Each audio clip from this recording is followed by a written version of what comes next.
All right, so thanks a lot. And as you heard from the previous two speakers, there's various degrees of optimism and pessimism regarding whether cryovolcanism actually exists. So what Louise and I wanted to do today was to sort of, like I showed on the slide, put some boots on the ground, as it were, in a metaphorical sense, and look at what the physical evidence for volcanic features on the icy worlds really is, as far as we can tell. And as you'll see, the evidence is cryptic because we're all dealing with remote sensing data. There are no boots on the ground, literally. So basically, we want to look for the physical evidence and what forms do the volcanic features, putative volcanic features on these bodies take. And this sort of rehashes some of the slides from the previous talks. It's a very simple web-based definition from a certain web organization known as Wikipedia.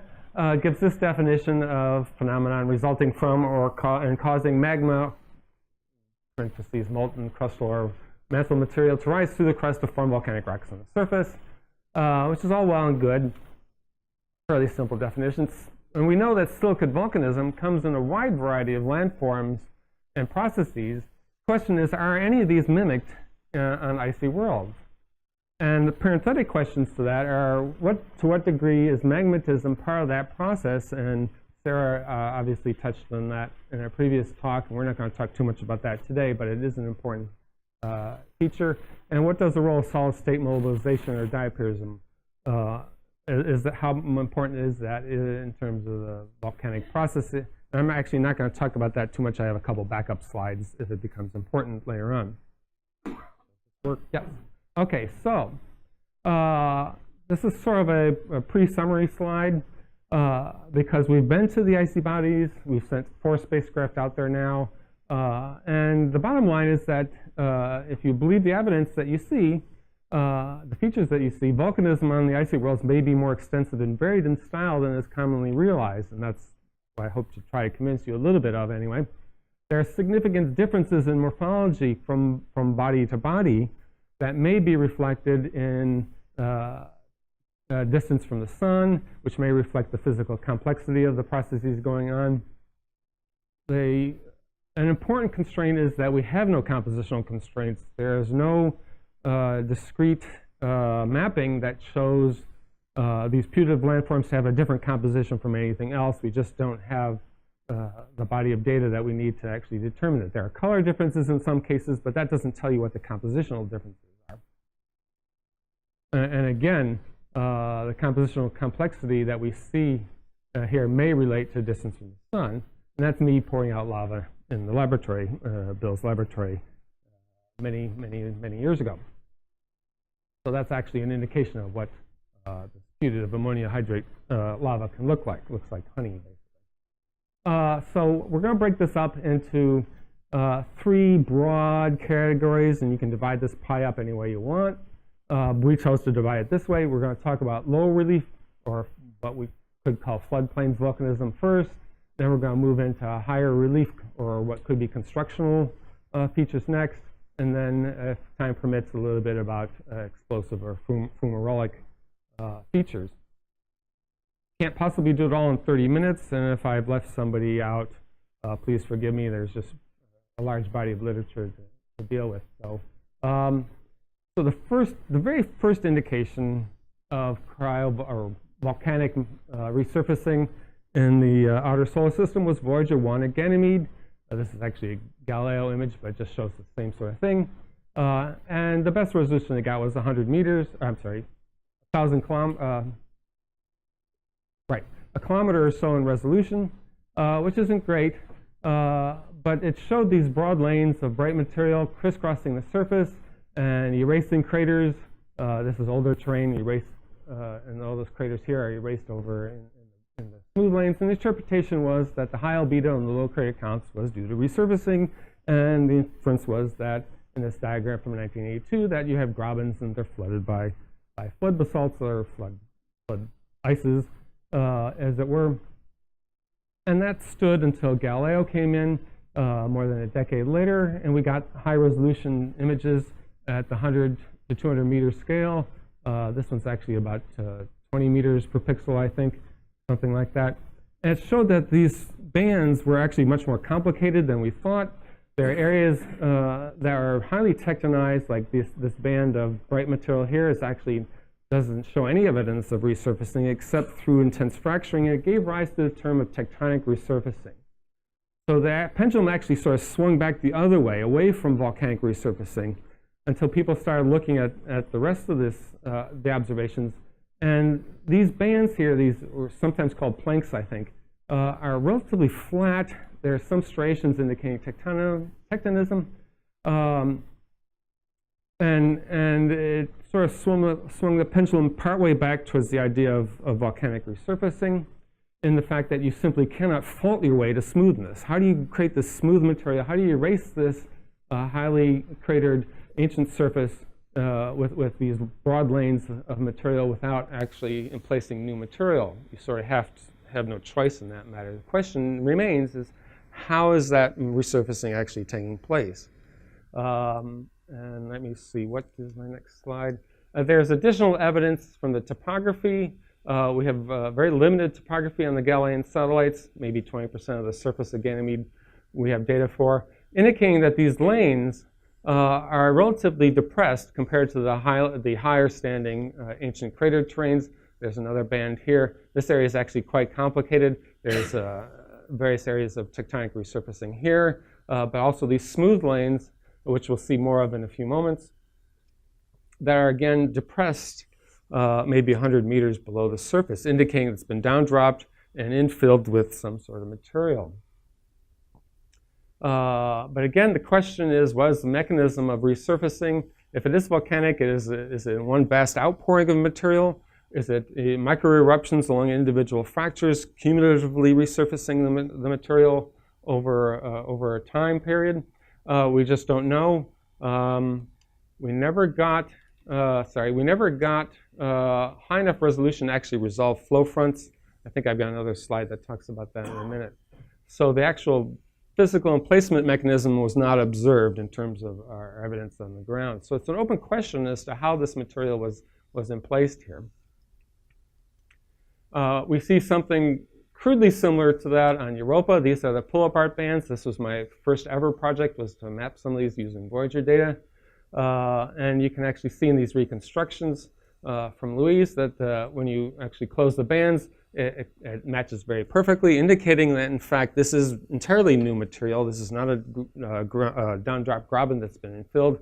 The crust has actually been separated and infilled with entirely new crustal material. You can see the second reconstruction does the exact same sort of thing. There are different interpretations of this. The most commonly accepted one is that it is some sort of form of seafloor spreading, in which you get this, again, this fracturing of the material and pulling it apart. You intrude from below, get new material, and then you repeat the cycle at small scales, and you build up a band of multiple events. But it is obviously in a Europan style. This is not basalt. This is not diabase or peridotite. This is water ice. And these just show some representative cross-sections indicating how the process might differ. But it's a new terrain for us in terms of concept, how this process might actually occur, and probably more complicated in detail than what this diagram shows. What we don't know is whether this new material was intruded in the solid state or some sort of liquid or liquid-solid mixture. We don't have the data to determine that. We don't think that is actually happening on Ganymede. These planks again, we saw this in the previous slide. When we try to close up the bands, they don't quite match up the way they did in Europa. They look parallel, but that's also consistent with graben. So we're sort of back to this situation where you get a down-drop faulted graben and you intrude various materials. Again, the emplacement mechanism, whether it came up on multiple fractures or in one giant flood or some other mechanism is just not clear.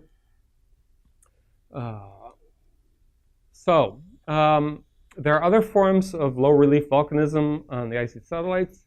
When we got to Saturn, we saw these smooth plains, and I know that's a bit of a a misnomer. It doesn't look very smooth, but it's smooth on a larger scale.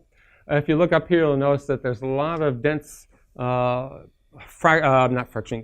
in that area, densely overlapped, basically saturation craters. But in this area, it looks smoother. It's more saturated at the small craters, but you don't see the medium-sized craters. You don't see this size craters or that size crater in this area, except a few overlapping ones.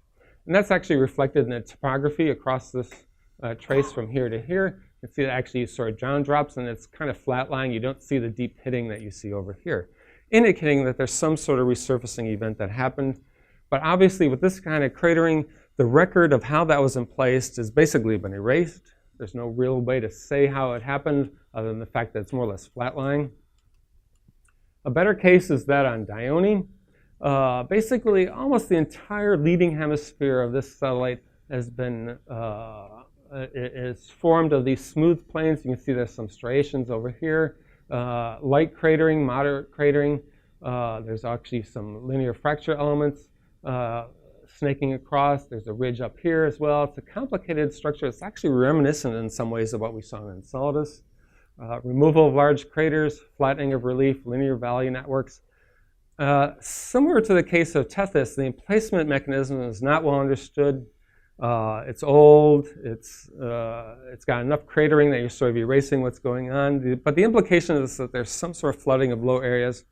We do not see ghost craters like you do in the lunar mare, which are basically highland craters that are just sticking up above the basalts on the lunar mare because they were high enough to not be flooded. We don't see that. We don't see a record of that. So the evidence of this flooding is cryptic. It's not clear how this stuff was in place. There are other areas of low relief volcanism, candidate areas anyway.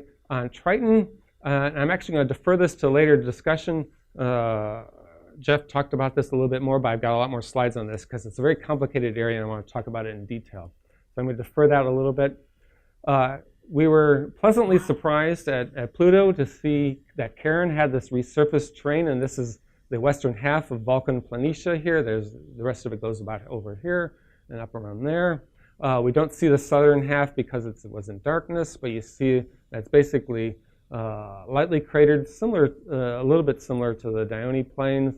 There's these sinuous troughs over here, and there's actually, you can see it in the topography, there's a moat that surrounds the outer edge of this deposit. Both Ross and Bill are going to be talking about this in detail in the afternoon, so I'm going to defer details about that to their talks.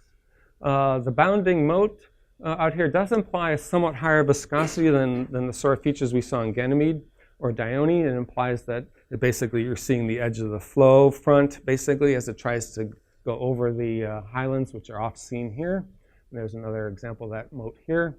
We don't see any really standout observation evidence of like a flow front like you do on the lunar mare, ribbony flows or anything like that. It's possible that it's a resolution limitation on there. Best resolution we have is about 150 meters.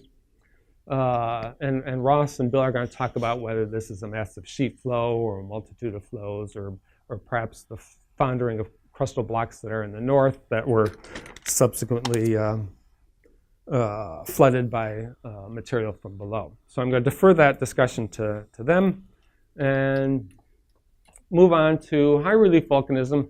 Time passes. And talk about ridges. There are several bodies in which we see these enigmatic ridges, and they often come in the form of double ridges. And we saw them first in the Uranian system, but the best resolution we have is on Europa, which were resolved by Galileo. They form double ridges, and you see this perspective view here, 200 to 300 meters high, hundreds of kilometers in length. Some are more than 1,000 kilometers long, and they form these giant arcs. If you look at the map of Europa, for example, you can see these broad, dark lineations. Double ridges are in the centers of those. The largest ones are flanked by dark, reddish, smooth material. You can see it here in the perspective view. Inconsistently, in some areas you see it, in some areas you don't. And this has been proposed by some to be some sort of pyroclastic deposit that comes out of the center of the ridge. But there's no consensus, I don't think, and some people may disagree with me on this, there's no consensus on the origin of the ridges. And they may be analogous to the Enceladus ridges. Let me see, I think I have a slide in a few minutes that discusses origins. We see possible examples of this on aerial. This ridge here appears to be new material that formed in this depression. It's symmetric. There's the profile across it here, more than 1.5 kilometers high, maybe 2 kilometers high. Forms along here. And then you have these linear valleys that are filled with smooth material that often has a bowed surface to it, indicating, again, somewhat viscous material. Here you see actually evidence of possible ghost craters, although those could be relaxed. There's an embayment of a crater here with a steep flow front, indicating, again, somewhat more viscous material intruding across or extruding across the surface. Possibly you may see this in Miranda. This is the color-coded for topography. This is Elsinore Corona. You see a couple double ridges here. They have a similar shape, but they're also, the crests of these ridges are basically flat-lying compared to the rugged terrains out here, again, indicating new material rather than Horst and Graben type deformation, which would mimic the topography of the pre-existing terrain. This appears to be different. This appears to be new material. The height of the ridges, again, is on the order of 1 kilometer or so for Miranda, indicating a possible rheology more like dacite as opposed to a rheology like basalt, indicating more thicker, viscous material. But again, that's kind of speculative. High relief volcanism takes other forms. There are these domes or lenticulae in the case of Europa, and I'm sorry I had to rotate the slide back, sideways in order to fit it on the screen. So the sun is to the bottom. But these domes are typically on the order of 10 to 40 kilometers across, a couple hundred meters high. They often have a domed shape to them, very crenulate surfaces, indicating that they are replacing the ridged plains that they are on. How they do that, again, is an open question. Some have proposed that they're extrusive viscous domes that breach the surface and come up, in which case they would be either a liquid or a liquid-solid mixture, or they could be emergent diapirs of the type that Sarah talked about. It's not obvious how to determine what those are. Marias Chaos is something that I think either Jeff or Sarah mentioned. I can't remember, but it's a very important case. You see these circumferential fractures around the edges. This feature is at least 100 kilometers across. The fractures are interpreted as loading, that this material came out on the surface, it created a new load on the crust, and the crust fractured under that load. And it's probably one of the best cases we have for an extrusive material on Europa. Other cases of high relief volcanism showed up on series. We have 2 cases in particular, and we have several speakers who are going to talk about these features, so I'm just going to go give you the broad brush on them.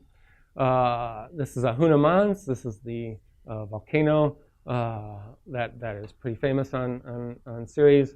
About 20 kilometers across, sort of like an oval, roughly 4 kilometers high, has these striations with sodium carbonate exposed on the flanks. Interpreted as an extrusive viscous dome. Again, it could be an emergent diapir of some sort. And this is just a cross-section illustrating how the flanks are formed as debris coming off this dome. Again, we have speakers who are going to talk about that in more detail. This is the other dome on Ceres that has attracted attention. This is the central dome in the middle of the floor of the Okatora crater. This is the famous bright spots, which has the carbonate deposits on it. This is a smaller structure, about 3 kilometers across, 750 meters high or so, is smack in the middle of the central pit of that structure, and is clearly related to the evolving geochemistry and physics of the impact crater post-impact, because it is directly in the center of the pit. The pit wall is about here. Central pits are a common feature on Ganymede and Callisto as an impact structure. And we see them here on series. There are several interpretations of this. One is that it's an extrusive viscous dome or an emergent diapir. I tend to believe that it is probably more likely a laccolithic pingo-like intrusion from below. And the reason I say that is because this carapace, if you will, of white-ish material actually is continuous across the dome surface and up the pit wall, indicating that it is a pre-existing material that was fractured, as you see the fractures here, it was fractured after the deposit formed through doming from below. We're hoping to actually get better resolution images on this later this month, so hopefully we can test these hypotheses. Again, various authors are going to talk about these features later today. And speaking of another talk later today, Kelsey is going to talk about volcanism on Pluto as well. And this just shows the area of concern. This is the area southwest of Sputnik Planitia here. And this is the famous Wright Mons and the Picard Mons feature down here. So they're some of the tallest features on Pluto. They're roughly 200 to 300 kilometers across, have deep pits in the center. This one is the deepest feature on Pluto, for example. And it's formed in this low plane, which has these other circular depressions and hills and other sorts of things that look very volcanic, almost caldera-like in some sense. And so I'm going to leave that to Kelsey, but I'm going to point out that we really have not seen this sort of structure on icy satellites before, perhaps not even on silicate bodies. It is clearly not impact related. There's no link to impact that we can see. Does not appear to be tectonic in origin. The inference is that it's constructional in some way, and I'm going to leave that to Kelsey. But it's perhaps the clearest evidence for volcanism that we have on an icy body, other than this body, which is Triton, and this I referred to earlier. This shows the location of this area. This is the volcanic province of Triton. The putatively diapiric cantaloupe terrain is here. It covers a large area. There's etched plains here, and then there's the mysterious southern terrains there. With the geysers, by the way, are in this area almost exclusively. And we have several speakers who are going to talk about the geysers on Triton as well, I think. Candy, I believe, is going to talk about that, right? So we're going to talk about this. Jeff showed this slide, and it's really a dramatic feature. Centered on this structure called Leviathan Patera, and then has these linear pit chains coming off in two directions, almost like a pseudo rift zone. And I say that with a reason. As we'll see, this is just the enlargement of that terrain. These are the unsmeared images of the area. Let's see, what's next on this? I think the topography should be next. But there's actually surprisingly low relief. We see the shadows here, but this is not on a constructional. This is not Mauna Loa. This is in a smooth plain area. You can see it's very lightly cratered, almost no structures on it at all, extending out here. But it's very low relief, essentially flat on a global scale, except for the individual structures. There are several rimmed pits. There's a prominent one down here, there's a couple down there, and then the pit chains, as I mentioned. This is the topography, and I see I obliterated part of it with the profile, but this is one of those rimmed pits here. This is from shading, by the way. But it shows that the caldera itself, or the caldera-like feature here, Leviathan, has these domes within it, several of them, and a flat floor there, with not much relief. This is 500 meters total relief across the profile, and even less than that within the structure itself. So that, I mean, this certainly looks like a terrestrial resurgent caldera, the type you see at Valles Caldera in New Mexico, for example. The pit chains are actually reminiscent, to me anyway, of the rift pits that you see, the pits you see in the rift zone of Kilauea, which has obviously been in the news lately.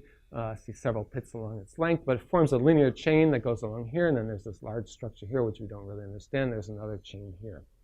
So this suggests that the rheology of the material could be interpreted as being analogous in some way to a basaltic province. Low viscosity, forming large pits, and low relief volcanic structures across the entire plane, but it forms a very nice set of features that really does smack of volcanism on an icy body. Okay, so moving on to what we might call explosive volcanism. There are caldera-like features. I mentioned the one on Triton just a minute ago, Leviathan Patera, which is almost 100 kilometers across. There are about 30 or so, about 35 or so actually, caldera-like features on Ganymede. Some of these were seen by Voyager and were targeted by Galileo. This is a Galileo image. These are crenulate structures that do not look like the circular impact structures that you normally see. Here's a standard impact crater, for example, there. There's another standard impact crater there. This doesn't look like an impact crater. It chews into pre-existing bright terrains, generally, occasionally into older dark terrains as well. There's another example here, another example there. This is a Galileo image of a very complicated structure, which is very revealing in the fact that it has this sort of thick-like floor deposit within its confines, which is measured to be about 100 to 200 meters thick or so. One of the interesting things is that these caldera-like features always have an open end. They're not completely closed. They're like 3/4 enclosing, but there's an open end, and the open end always abuts these lanes of smooth terrain, which I described earlier, indicating that there's some causal link there that we don't quite understand. Which came first? Hard to say. It's probably these came first, and then they were cut by the bright lanes, but that's an interpretation of the stratigraphy, hard to say. I'm struck by the crenulate boundaries of these structures that look like this and look very much like the island of Santorini, and I remember that very well because I stayed here once. It was really beautiful. They have raised rims, but the relief here is low. It's maybe a couple hundred meters at most across the entire structure here. Again, indicating probably low. Am I getting my 5-minute warning? Or have I passed it? Okay, so moving on. I did want to talk about this one because this is probably the only candidate explosive or caldera-like feature we have on a body other than Triton or Ganymede. These are two structures in the heart, the very center of the smooth plains on Dione, which is kind of interesting that they would be in the center of that province on the leading hemisphere of Dione. They look sort of cryptically impact crater-like, but they're nested and oblong and have these irregular mounds or massifs in the center of them.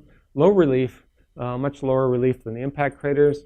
And they're also at the center of this rift system as well, suggesting that there's a causal link there again. So this is probably the only candidate we have for non-impact caldera-like features on a body other than the two I mentioned. And it's on the small icy moon of Saturn called Dione. And these just show profiles across those, and I'll move on. This just shows it in the center of the structure. And I can move on. Do I have to end? Okay, I'm going to move really quickly. There's chaos on Europa, and this is a really complicated subject. I really can't do justice to it. There are a number of models out there to explain it. The mechanism of resurfacing, it's filled with jumbled material. The plates within it have moved laterally, which indicates that there's mobility within these structures. Their topography is uneven. There's domes within it, and it's undulating topography. And one of the primary models that are out there right now is that there's some sort of diaperiodic movement beneath at the base of the crust, and it creates a zone of melting in the mid-levels, and then it basically brine mobilization, and then it leads to catastrophic collapse of the overlying brittle shell over the top of that. And you can see various cross-sectional mechanisms, and time doesn't permit me to talk too much more about that. But the jury is still out on these structures in terms of whether they would be candidate volcanic, cryovolcanic features or not. This just shows the plates within Conamara Chaos, another example showing that they move around and can be reconstructed. The mobility indicates that there definitely is some sort of cryptic volcanic nature to this structure, but what that is. I'm going to skip over this because this is, has been talked about by previous speakers and will be talked about again due to time. This is, of course, the explosive vents of Enceladus in various models. This was probably out of date now. I can't remember who did this one. But due to time, I'm going to skip that. We have possible explosive volcanism on Europa, which is detected only in very crude, low-resolution images. We don't have any physical evidence that this has actually occurred in terms of deposits that we can say for sure are evidence of this. But there's a variety of features that have been cryptically interpreted as candidate fossil eruptions of material in Europa.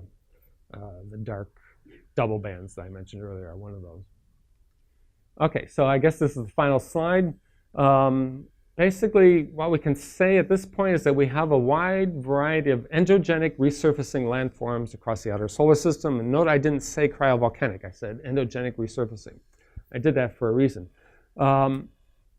That's because the mechanism of emplacement for most of these, the majority of these features, we can't really say what they are, how they got that way. They're resurfaced, they remove older material and replace it with new material, which would suggest volcanism, but the process by which they got there is really unconstrained in most cases. So the key question is how and where are these features, how did they get there and where did they go? There are a variety of mechanisms, the complexity of morphologies that we see, the variety implies a variety of mechanisms. I need the water. A variety of mechanisms, a variety of ways that these features can be emplaced, including low relief volcanism, high relief, and fumarolic styles, mimicking silicate volcanism, probably. But we, again, don't really know the mechanism. Emplacement and erasure of older landforms is our best evidence. And I would say our collective insight from 100 years of field mapping on the Earth is going to be critical for our understanding of this. But we need much better mapping in the Jupiter system. Galileo didn't get nearly enough coverage or high-resolution data. And we definitely need to go back to the Uranian and Neptunian systems to look at these putative features, which are only seen in some cases at 1 to 2 kilometers resolution, which just isn't enough to really tell the emplacement mechanisms. Determination of timing is critical, but as in the problem for most features on planetary surfaces, our constraints on ages are really kind of weak, especially in the outer solar system where we don't really know the flux of the impactor populations as well as we would like. And then the composition. Again, the point is that we don't know the composition of these materials. A lot of them are old, so that if there's ammonia, the ammonia has been processed and evolved due to regolith formation.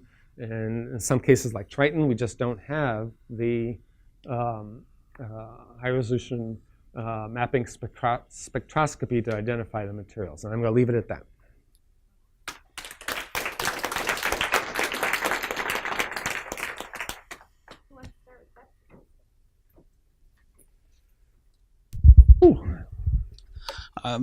Whirlwind. It's not so much a question, but a comment. I'd like to urge a little bit of caution in using the word caldera, especially when you're talking about explosive volcanism as well. It has something of a process-based definition on Earth that means collapse over a void of magma that's depressurized or withdrawn. We don't really know if that's even possible in a cryovolcanic setting because there are some real challenges in producing volumes of magma in the near surface. Right. And I also see some level of confusion with Mars, which are kind of explosive craters formed by interaction of rising magmas and near-surface volatiles. So just as a general rule, the word caldera has been thrown around a lot in the planetary cryovolcanism literature. Normally we use the word caldera-like to describe its morphology. Obviously, because I was trying to rush through, I was just dropping syllables left and right. But if you see something that looks like a caldera and has a shape like a caldera and has removed material, that indicates something has changed, something has removed that material. The process by which you get that could involve a terrestrial analog, or it could involve something we just haven't thought of, and I don't know what that is. I don't know of any other way to do that in that setting, but it collapses. You have to collapse it, but you have to collapse it for a reason. You have to remove material from below, or explode it out, or do some sort of mechanism. And terrestrial calderas can be quiet, or they can be explosive, depending on. Usually, there's some noise that's associated with it, but it can be very explosive or less explosive. So yeah, I definitely take the caution to mind, but we have the evidence on the surface, so what do we do with it? Did you show Castalia macula at the beginning of your talk? I missed the beginning. No, but I think I remember. Oh, just I missed Sarah's talk. Showed it in the earlier slides. It was, I think you showed an oblique view from one of my slides. Yeah. Okay. Yeah. So anyway, the point I wanted to make is not necessarily related to the term caldera or the morphology that we're calling caldera-like, but Paul and I published a paper quite a while ago now on Castalia macula, where we used topography, high-resolution imaging, and it looks like there was. You said that calderas are somewhere where material has gone back into the interior, and that we don't see that, and I think we do see it at Castalia, because from the topography it looks like that whole area was flooded with cryovolcanic, fairly low viscosity material, and now it's 250 meters as well. And so there's been some sort of it seems to have drained away. So we think what we're looking at is basically like a dirty bathtub ring, right? It's just a stain that is remaining. So, you know, whether that was some different process or not, I don't know. That's why we're here. But anyway, I just want to say I think we do see evidence of material going back into the interior. Yeah, we see a lot of features that could be volcanic, but we don't know the mechanism, so we have to be careful about that. I have a question about the smooth plains that you talked about on Saturn and Right. possibly Charon. Something about like an analogy to the moon with Mare basalts, where we see lots of other differences other than just the smoothness as far as topography, density, albedo, composition. So my question is just, do you see any other thing special about that region other than the potential smoothness of the craters? We looked at that. I've been working on that with Jeff Moore for more than 10 years now, and trying to figure these two areas out, Dione and Tethys. And you would look for embayment of craters on the edges of the terrain, or like I said, these ghost rings, which are basically the rims of craters sticking up that weren't completely flooded. And we just cannot detect them or resolve them, possibly because subsequent cratering has overprinted those signatures, or some secondary process modified the mechanism by which this material was emplaced, or it's not volcanic at all. Maybe it's just extremely high heat flow that wiped everything out. But that doesn't make a lot of sense to me either, because you would I'm not sure the edges, the telling areas at the edges, and we just don't, the signatures aren't there to tell us, to discriminate which one it is. But it's obviously, the other side of Dione is saturated craters. So it's like something erased them or didn't allow them to form in that area. So it's like, and the candidate is volcanic. And that one, yeah, I'm not gonna wave the flag and demand to be seated at the Supreme Court or anything like that just because they're volcanic. But I don't know what they are, but they look resurfaced in some way. So yeah, I'm not sure I answered that question, but yeah, there's no diagnostic signature. I should have just said that.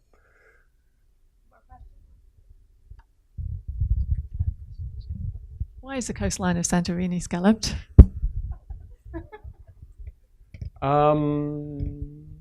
I would assume that there are multiple stages in the collapse process, kind of like at Krakatoa, where the eruption, it was like 1600 BC or something like that, I think, is when the eruption occurred, so there are no records. But you have a series of eruptions that cause collapse, and then you get the monster eruption, like at Krakatoa, which makes the big hole, but then you have calving of the wall, different processes. But it's a multi-stage caldera collapse that probably produces that, which is kind of odd that you would see that on Ganymede. But Right. Yeah. The caldera wall itself now is starting to show signs of piecemeal collapse. So it is producing these kind of strange morphologies. It's not a whole-scale collapse of the caldera. So is That's at the main caldera, right? Yeah. So is Santorini a rim of a caldera then? I don't know anything about it. Right. It's just one of the facing Greek in isles, and the center has been blown out. So basically, you get a partial okay, ring around got it, which is the remnant of the volcano. I had thought that Mars were involved as well at Santorini because you've got an inrush of ocean water in this area. I might be wrong about that. But they that form added very to caldera-like morphologies at times. I'm sure that added to the violence. Yes.